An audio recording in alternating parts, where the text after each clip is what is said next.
Now, perhaps you've seen this viral video as it's been circulating online over the past several days. In the video, which has been viewed tens of millions of times on Twitter and millions more on TikTok, we see a D1 female track star, Alana Sabakan, racing some random guy in sweatpants. And the random guy is apparently the track runner's boyfriend's friend. She tells us in the video of the race, which she narrated and posted to her TikTok account, that the friend had challenged her to a race, and supposedly, according to her, the friend, quote, refused to believe that a woman could beat him in a race. So unsurprisingly, the woman did beat him in the race, and she's a D1 track runner, and he's a guy with no experience in track who rolled off his couch and decided to race this girl, apparently just for a laugh, and he lost, which is not a big surprise. Here's the video.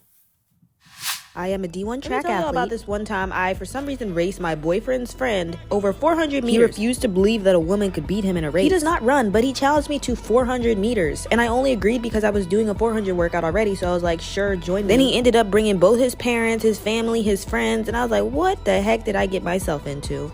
But to narrate what went down, I just ran the first 200 meters with him. I just stayed with him. I'm not exerting myself for no reason. I have nothing to prove here. If you're crazy enough to challenge a 400, 800 athlete to a 400 race, that's on you. I'm not going to correct you. And then since he does not run at all, his lack of fitness really hit him hard after 200 meters. And I was like, okay, let me just go now. And then, as you should always do, I finish hard because that's what you do as a track runner. And this was also one of the reps of my 400 workouts. So I'm just doing my workout here. So yeah, there's me pushing hard. I actually felt some lactic. And then, so the gap was widening. And I actually ended up running 57 for this, which is pretty good for practice.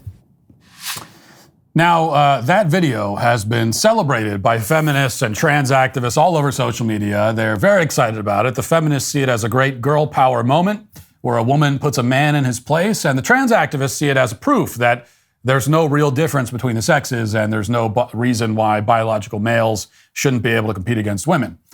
Now, in fact, as I will explain, the video is actually an embarrassment for both groups. It does not make their case, it undermines it. But don't tell that to the media, which has been fawning all over this story as well. Alana's race against the random dude has been reported by dozens of media outlets. Today.com published an interview with the runner, because they felt like they had to interview her. And just reading part of it, here's what it says. A man who challenged Division I track and field athlete Alana Sabakan to a foot race was swiftly defeated in a viral video that illustrates why female athletes should never be underestimated.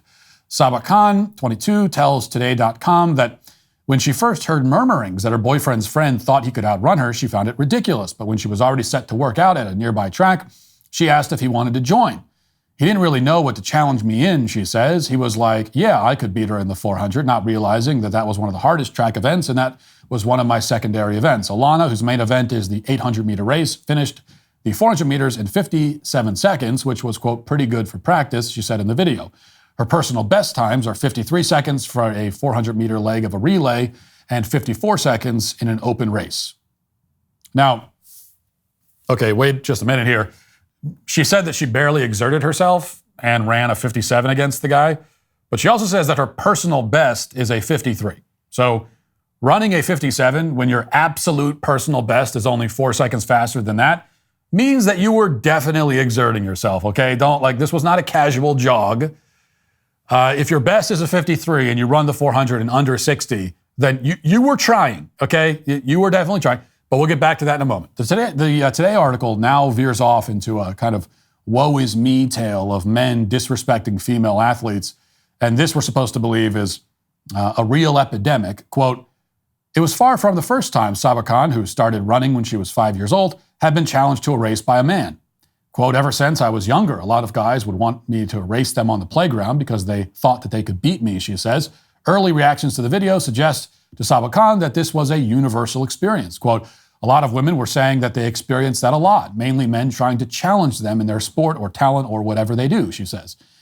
In fact, 12% of men in Great Britain think that they could score a point playing tennis against Serena Williams, according to a 2019 poll conducted by YouGov UK, which sampled 1,732 adults. Sabakan eventually turned off comments on the TikTok page after it stirred controversy with some turning it into a debate over whether men or women are better athletes.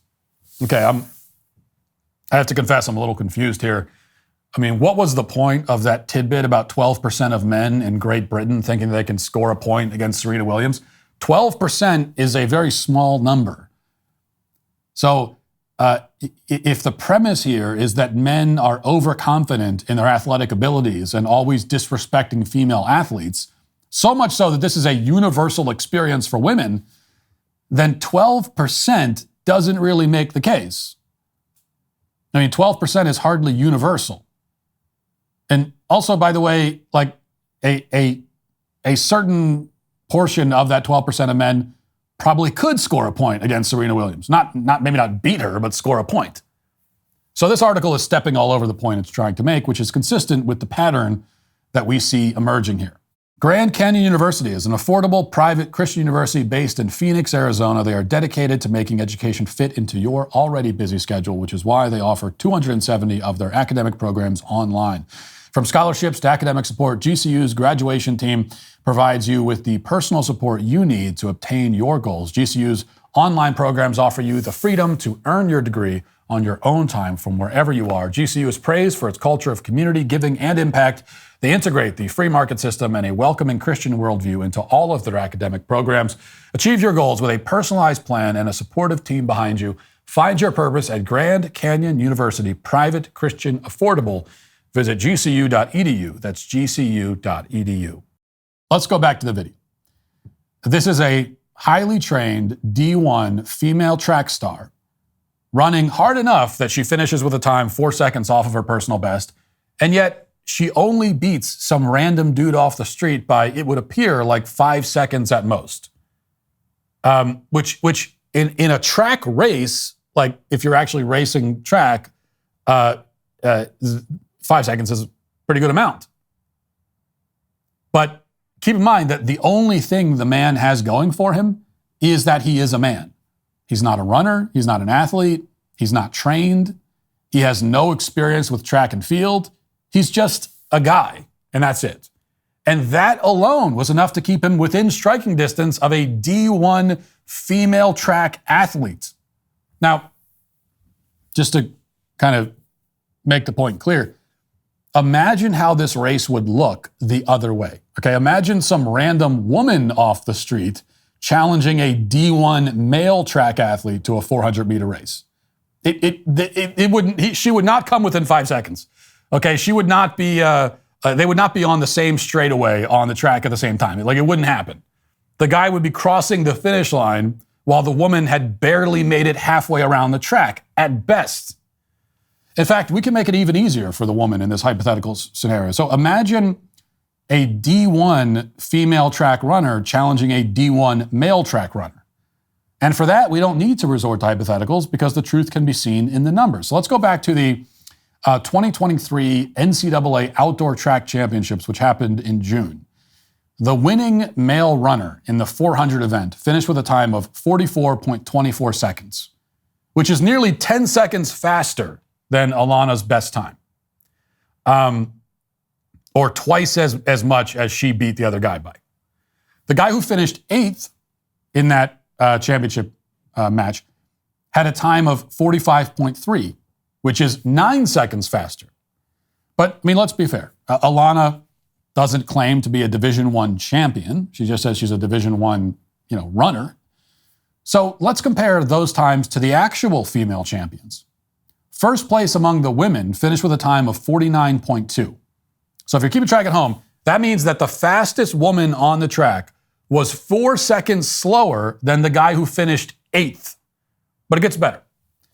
The women's world record for the 400-meter dash, okay, the fastest time ever recorded by any woman ever in history, is 47.6 seconds.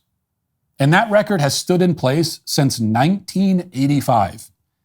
For nearly 40 years, the fastest time by any woman anywhere in the world ever is 47.6. Which means that the 8th place finisher for the men in the NCAA championships in 2023 beat the women's world record by 2 seconds. But it gets better still. Because the women's record was set by a German runner named Marita Cook. And Cook has long been suspected of using steroids. Okay, 47.6 seconds, 2 seconds slower than the college kid who finished 8th among the men last June, is seen as so unattainable for women and has proven so impossible for any other woman to even come close to beating that it's assumed, probably correctly, that it was achieved with the help of performance-enhancing drugs. But we still aren't done, okay? Alana's personal best, again, is 53 seconds. We've already established that she would get totally annihilated by her male college counterparts, only we don't even need to limit it to college. Alana attends the University of Virginia, and just for fun, I went to check the times for Virginia high school runners. And so here, for example, are the results for the boys' 400-meter race at the Class 6 state high school championships last year. Okay, first place finished in 48.1 seconds, which, fun fact, would have been fast enough to win the gold medal in the women's 400-meter race at the Tokyo Olympics. This is a high schooler. 17th place among the high school boys finished at 51.33, which means that Alana, on her very best day, would not finish in the top 17 among high school boys in her state. Okay. So to review, the fastest high school boy in Virginia is faster in the 400-meter race than the woman who won the gold medal in the event at the last Olympics. And the fastest college male is significantly faster than the woman who set the world record for her gender, a record that has proven so untouchable for 4 decades that most people assume she was on drugs. And Alana is slower than all of them, though she's still pretty fast. Fast enough to beat some random guy off the street by 4 or 5 seconds. So what does this all prove? Well, it proves that basically exactly the opposite of what the feminists and trans activists were hoping to prove with this story. It proves instead that men and women are very different, and men are vastly superior in almost every sport, which is why men and women should not compete against each other in those sports. Men are faster and stronger than women on average, a lot faster and stronger, a whole hell of a lot faster and stronger, so much so that no woman in history, even ones hopped up on steroids, have run a 400 time that would have placed them in the top 8 at the NCAA men's championship last June. So there's no competition here. There's nothing to talk about, though we are still forced to talk about it. We shouldn't have to talk about it. All things being equal, I would rather not spend my time explaining that men are better than women at sports. I would rather not have to go and pull up all of these times and information and provide actual citations just to prove a thing that everybody in the world has known until 3 seconds ago. And so we could end this conversation. We could all move on. If you people, you on the left, would just stop with the nonsense already and simply admit what cannot be denied. As long as you're running around making idiotic claims about how men and women are the same and men have no biological advantages, then the sane among us will be forced to continue correcting you. We can't simply allow your idiocy to go unchallenged. So cut the crap and drop the act. Admit that men are faster than women and men are stronger than women. Men are not women. Admit it, or we will be compelled to continue embarrassing you, as I have just been forced to do here again. And just remember, as this happens, that it's all your fault. And also that you are, today, canceled. If you'd like to see what else I have to say, you can access my full show by going to dailywire.com or by going to the Matt Walsh Show Twitter page. Hope to see you there. Godspeed.